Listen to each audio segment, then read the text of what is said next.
Hello and welcome back to Oldhammer and Tongs. So as you'll have seen in my last video, I've become completely obsessed by alternative armies and their Iron Age range. They make a range of sci-fi figures which I think are absolutely perfect as very early Rogue Trader Space Marines. They look like the C100 range of Space Marines or the early R2 RT range. They're just absolutely brilliant, sculpted by Gary Morley and Kev Adams, even Dave Gallagher, the illustrator. So brilliant. I'm super duper excited about having discovered them, and I wanted to look up some super Rogue Trader paint schemes to paint them up. I'm thinking Ultramarines. I've never really fancied the Ultramarines before. I always just thought they just seemed a bit sort of up their own arse, but actually when I was looking at these models, I thought they could be perfect Ultramarines, kind of like knights, lots of heraldry.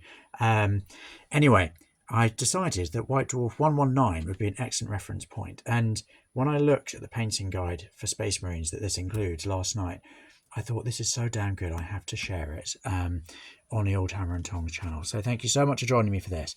We'll whiz straight ahead. One day we'll look at the whole thing because it's just a classic White Dwarf. But look at this. For a start, the painting guide is not portrait. You have to put it on its side, like this. So here we go, Space Marine painting guide. So around this time, I think they'd released the Space Marine paint box set. And the focus, interestingly, was on four of the founding chapters: Ultramarines, Space Wolves, Blood Angels, and Salamanders. Salamanders sneaking in there. So Salamanders, of course, and painted in a sort of dark green. At this stage in Space Marine lore, Dark Angels were painted black. So Salamanders actually have a colour scheme much more similar to what the Dark Angels would soon become. But anyway, we kick off here with some banners. So we get various sort of banner templates that you could work on to go with your Space Marine units, and they are just brilliant, aren't they? Look at these. So we've got Ultramarines here, my newfound love of Ultramarines, so I'll be thinking about those for my Iron Age Marine proxies. Space Wars, of course, super cool. Everyone loves Space Wars. I've got a load of plastic Mark 6 Marines I'm going to paint up as Space Wars, I think. Blood Angels, everyone loves a good Blood Angel as well. And then here we go, the cheeky Salamanders. So the Salamanders kind of disappeared from view shortly after this. They may have had a bit of a renaissance more recently, but I think it's really interesting that they're one of the top four back in the day. I should tell you, of course, when this is from. This is White Dwarf 119, and it's from November 1989. So there you go, that dates this. Rogue Trader have been with us for just over a year, and we're looking at a bit more depth at painting up the miniatures. So here we have some classic prep guidance, then about painting your marine, and then a very long section on banners, which is good, isn't it? And then we've got a quote here from the Litany of Decoration, taken from the Index Astartes. May the armour's shade protect your body. May the weapon's hue help slay those that doubt. May the banner's livery proceed before you. May you illuminate the darkness with the Emperor's light. Whoa, punchy stuff. So here we go. First off, this is such a brilliant Space Marine model. I don't have it. I would love to have it.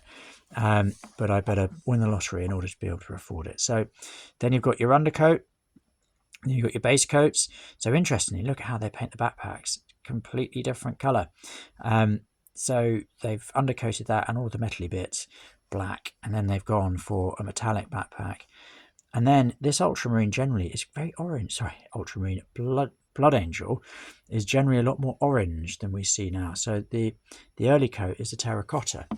And then he still is pretty orangey by the end, but a wonderful piece of painting there. And then here we get stuck in a bit more. We're still landscape, you'll notice. So Space Wars, of course, famous for their Terminators. So we've got a Space War Terminator there. So interestingly, they say here that Space Wars take great pride in following the Index Astartes almost to the letter. So my vision of Space Wars is always that they were a bit more free flow than that. They kind of did what they want. But in the early days, that wasn't the case. So then this Salamander is a plastic marine from the original Space Marine plastic box set. And if you look, they undercoat him in black and then basically build up the dry brushing with greens. And there that is really a sort of Dark Angel look, isn't it? But I do love all of this. I love the danger stripes. I absolutely love the motif on his shoulder pad. Whoever painted that is a total badass. And then look at that on his helmet. It's absolutely superb. And then here we've got an ultramarine rhino, nearly said Land Raider, rhino. Again, they've sort of built it up from a black undercoat and then developed it with darker colours and highlighted with ultramarine blue and got quite a lot of weathering on there as well. So that is a super cool rhino for all your ultramarines. Now here we go. We've got a bit more detail about the Index Astartes here. Look at that awesome Blood Angel. He looks super cool, doesn't he? So it tells you all about power armor and tells you about history of the heresy and all sorts.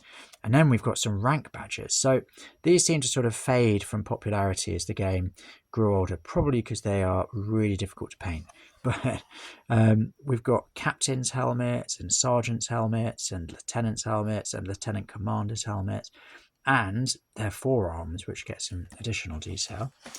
Now, this is where, for me, it started to get really exciting because look at these.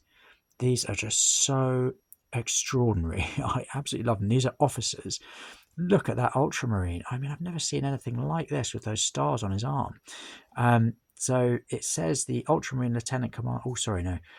It says officers with the rank of lieutenant or above are allowed to display their personal heraldry on their armour, although this is usually confined to the shoulder pads. Individuals may extend the patterning to other areas. The ultramarine lieutenant commander, this fella, second from left, displays the shell burst symbol of his personal heraldry over the whole right-hand side of his armour. And it's brilliant. He actually looks like a knight. And then look at the salamander. Those yellows really, really, really pop. I love the Space Wolf. So he's got kill stripes on his bolter. And then the Blood Angel's got a wicked banner. And then here we've got more details about weapon marking. The skull represents 20 kills. Each of these is an individual. Honor badges. Look at that. A purity seal. So cool. And then look at these Marines here. I just love them. So the Salamander Chaplain, these are chaplains, has a black helm. Look at that. It's fantastic with a purity seal. Look at the Ultramarine. They've actually built a little book of Imperial loyalty. So he's a librarian. He's got the book motif. Note the page of religious text attached to his leg. Both items were made from small pieces of folded paper. I mean, that is extraordinary. We made that little book out of folded paper. And then we've got this medic who I think is just fabulous. And then finally, we've got a tech marine. Look at the detail on that helmet. So I love the way all of these are actually from the original plastic box set, but they've really elevated them to the next level with that painting. And just made them look so individual. These are also from the plastic box set and they look super cool. And then here, so we've got lots and lots of shoulder pads. So we've got shoulder pads going yet again to Ultramarines. We've got tactical squads, assault squads, devastators, chaplains. Down here we've got the Salamanders. We've got tactical squads. Look at that Lieutenant Commander pad. Bloody hell. But then look at these. Look at those Salamanders. I love this. This Marine medic with a half red, half white Salamander. Look at this absolutely bonkers looking chaplain. Love him. And that Terminator is a total badass. I love it. Love it, love it, love it. Now look at these. That is, I think that may even be one of the C100 range. Correct me in the comments if I'm wrong, but that's a very early Space Marine. I love this officer here. He is brilliant. A Lieutenant Commander, I think. Again, awesome Blood Angels chaplain. Now, let's look at our Ultramarines. This is what I'm going to be painting up. Now, look at this guy. B. So, Marine B's arm is completely white. A practice laid down in Index Astartes that signifies his company's most famous action, which occurred when they were recruits. So, I mean, I'd never seen an Ultramarine with a white arm before. It looks great. Awesome standard bearer, great tech Marine. And then look at this. Look at the decoration on that rocket launcher. I love it. And then we've got these Space Wolves over here. There's, of course, the man himself, Lehman Russ, classic model. That Terminator, bloody hell. I think that's a Terminator chaplain. Call me out if I'm wrong. But there we are. And that's it. Then it just suddenly stops. And we go straight into a Marauder Miniatures advert. But what a fantastic painting guide. Thank you so much. Games Workshop 119 from October 1989. That was a total treat. It's full of inspiration, and I can't wait to go away and get painting. Thank you so much for joining me at Oldhammer and Talks. Please do tune in next time. Give this video a like, subscribe, and tell all your friends. Thanks very much. Bye bye.